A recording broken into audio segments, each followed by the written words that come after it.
आपण समस्त को वेलकम करुच्ची ओडिया मोटिवेशनल डायरी। आसतु आज जानिबा केउ ब्लड ग्रुप लोक माने आमिष खाइबा उचित नचेत समस्या रे पड़ी पारती। आपण माने समस्त जानिथिबे खूब कम लोक माने निरामिष भोजन करथांती एवं अधिकांश लोक आमिष भोजन करने को पसंद करथांती, किंतु अधिक आमिष भोजन करबा मध्य शारीरिक और मानसिक दृष्टि क्षतिकारक अटे।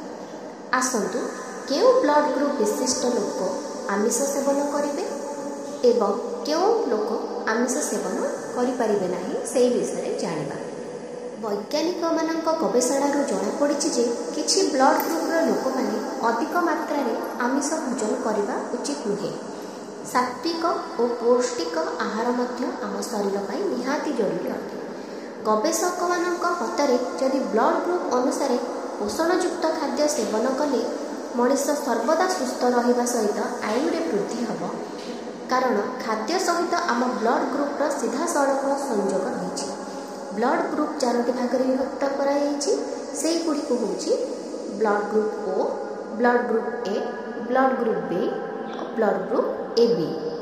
तेबे चलतु जानिबा केउ ब्लड ग्रुप लोक कौन खाइबा उचित। ब्लड ग्रुप ओ, जो व्यक्तिंकर ब्लड ग्रुप ओ से लोक सर्वदा प्रोटीन युक्त खाद्य सेवन करने उचित, जेपरी विभिन्न प्रकार पनीपरिबा, माछ, मांस और डाली जातीय खाद्य इत्यादि। यह सहित 7 ରୁ 8 घंटा सोइबा उचित। यह द्वारा शरीर सर्वदा सुस्थ रहिबो।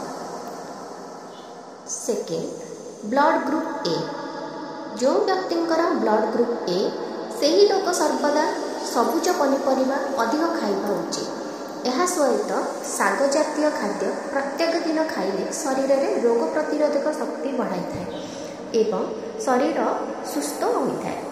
यही ब्लड ग्रुप लोकों रोग प्रतिरोधक शक्ति अधिक संवेदनशील होता है, तेणु एमाने अधिक आमिष खाइबा उचित नुहे। बी ब्लड ग्रुप थिबा लोक माने आमिष सेवन करिपारिबे। यह सहित फलमूल और पनीपरिबा आदि मध्य सेवन करने उचित।